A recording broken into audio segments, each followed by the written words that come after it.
नमस्कार दोस्तों, हमारे YouTube चैनल जेपी एस्ट्रोलॉजर में आप सभी का फिर से स्वागत है। दोस्तों, आप कैसे हैं? हम उम्मीद करते हैं आप अच्छे होंगे, स्वस्थ होंगे और हम भगवान से यही प्रार्थना करते हैं कि आप स्वस्थ रहें, अच्छे रहें। दोस्तों, हिंदू धर्म में करवा चौथ का एक बेहद ही महत्वपूर्ण त्योहार है। खासकर शादीशुदा महिलाओं के लिए करवा चौथ का व्रत बहुत स्पेशल होता है। इस करवा चौथ पर इस वर्ष करवा चौथ 1 नवंबर को मनाई जाएगी। इसमें महिलाएं अपने पति की लंबी आयु के लिए निर्जला व्रत रखती हैं। प्रत्येक वर्ष कार्तिक कृष्ण पक्ष की चतुर्थी को करवा चौथ का व्रत रखा जाता है। सुहागिन महिलाएं भगवान शंकर, गणेश और मां पार्वती की पूजा आराधना करती हैं। शाम को चांद निकलने के बाद महिलाएं चंद्रमा को अर्घ देकर पूजा करती हैं। इस दिन महिलाएं चांद निकलने का बेसब्री से इंतजार करती हैं।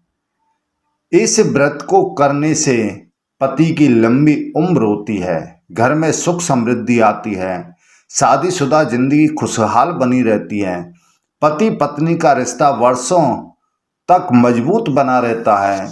यदि आप करवा चौथ का व्रत करती हैं तो उस दिन कुछ उपाय करने से सुखमय वैवाहिक जीवन पाना आसान हो सकता है। करवा चौथ के दिन आपको हम यह 6 उपाय बता रहे हैं जिसके करने से आपका वैवाहिक जीवन सुखमय व्यतीत होगा। आपके वैवाहिक जीवन में आ रहे उतार चढ़ाव के लिए यह बहुत अच्छा उपाय है। आपके पति पत्नी में लड़ाई झगड़े होते रहते हैं या किसी प्रकार से अन्न बन रहती है या किसी के कारण आप दोनों में मनमुटाव रहता है, तो आप इस दिन इनमें से आप कोई भी एक उपाय कर सकते हैं। तो पहला उपाय है, आप एक बरगद के पेड़ का पत्ता लें, इस पर लाल रंग की कुछ ऐसी बात या गुण लिखें जो आपके हों, जो आप चाहती भी हैं कि मेरी यह मनोकामना पूर्ण हो, आपके पति के अंदर भी हो, जो गुण आपके अंदर भी हैं और मिलता जुलता आपके पति के अंदर भी है, ऐसा आप गुण लिखें और नीचे अपनी मनोकामना भी लिखें कि मैं यह चाहती हूँ, यह मेरा कहना माने या मुझसे लड़ाई झगड़ा ना करें या कोई भी पैसा लेकर के आते हैं वह मेरे ही हाथ में दें।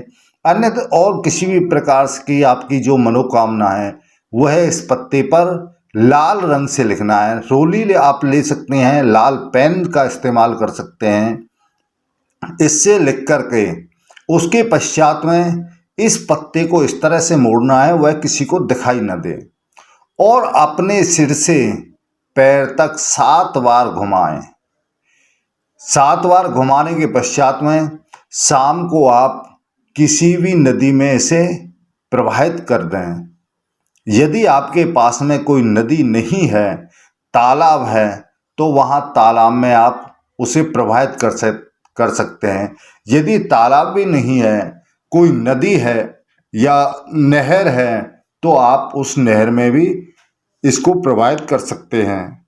और दूसरा उपाय है, आपसे प्रेम और विश्वास को बरकरार रखने के लिए, उसे बढ़ाने के लिए एक रेशमी कपड़े में 50 ग्राम पीली सरसों और 2 गोमती चक्र रखें। उसमें एक छोटे से सफ़ेद कागज़ पर अपने पति का नाम लिखें और दूसरे कागज़ पर अपना नाम लिखें। कपड़े में ये कागज़ को भी आप रख दें, अच्छी तरह से उसको बांध दें। इसे उस जगह पर रखें जहां किसी की भी नज़र पूरे साल तक ना पड़े। और ध्यान रहे, उस पोटली को आप पूरे साल तक बिल्कुल नहीं खोलना है। अगले करवा चौथ पर इस पोटली को आपको खोलना है और इसे किसी बहते हुए पानी में प्रवाहित कर देना है। ऐसा करने से आपका दाम्पत्य जीवन मजबूत होगा, आप दोनों में विश्वास बढ़ेगा और आप दोनों में प्रेम भी बढ़ेगा। और तीसरा उपाय है, आप 5 केले और 5 बेसन के लड्डू और 5 पेड़े, यह तीनों चीज़ लेकर के किसी गाय माता को आप खिलाएं और उसकी पीठ सहलाएं। जब भी आप खिला रहे हों, केले खिला दिए और आपने पीठ को सहला दिया, फिर पेड़े खिला दिए, फिर आपने पीठ को सहला दिया, और जब आपने लड्डू खिलाए तब उस पीठ को सहला दिया। पीठ को सहलाते समय आपको अपनी मनोकामना बोलनी है कि मेरे वैवाहिक जीवन में आ रही समस्या दूर हो, पति मेरे ही बात माने और हमारा प्रेम और विश्वास पूर्ण रूप से बढ़ता रहे। तो इस प्रकार करने से आपके वैवाहिक जीवन की समस्या दूर हो जाएगी। चौथा उपाय है, इस दिन भगवान गणेश जी की आप पूजा करें और सिद्धि विनायक के मंत्र का आप जाप करें।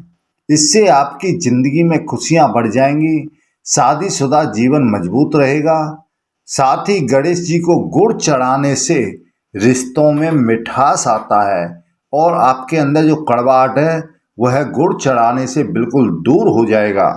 और पांचवा उपाय है, करवा चौथ वाले दिन आपको चने की दाल, केसर, सिंदूर, इन चीज़ों में से आप कोई भी दान करें। दान करते समय अपने वैवाहिक जीवन के लिए प्रार्थना करें। तो ऐसा करने से आपके जीवन में सुख समृद्धि अवश्य आएगी, आपका जीवन खुशहाल बना रहेगा। और छठवां उपाय है, करवा चौथ के दिन पूजा के दौरान माता पार्वती को 16 श्रृंगार के सामान चढ़ाएं। उससे क्या है, जब आप चढ़ाते हैं तो आपके दाम्पत्य जीवन में खुशियां भर जाएंगी। ध्यान रहे, आपको जो माता को चूड़ी चढ़ा रहे हैं वह आपकी लाल नहीं होनी चाहिए, रंग बिरंगी नहीं होनी चाहिए। हरे रंग की चूड़ी अवश्य चढ़ाएं, जिससे आपके जीवन में हरे रंग की तरह जीवन हरा भरा रहे। तो दोस्तों, करवा चौथ के दिन आपको हमने यह उपाय बताए हैं। यह वीडियो आपको कैसा लगा? हमें उम्मीद है अच्छा लगा होगा। कृपया चैनल को सब्सक्राइब जरूर करें। नमस्कार दोस्तों।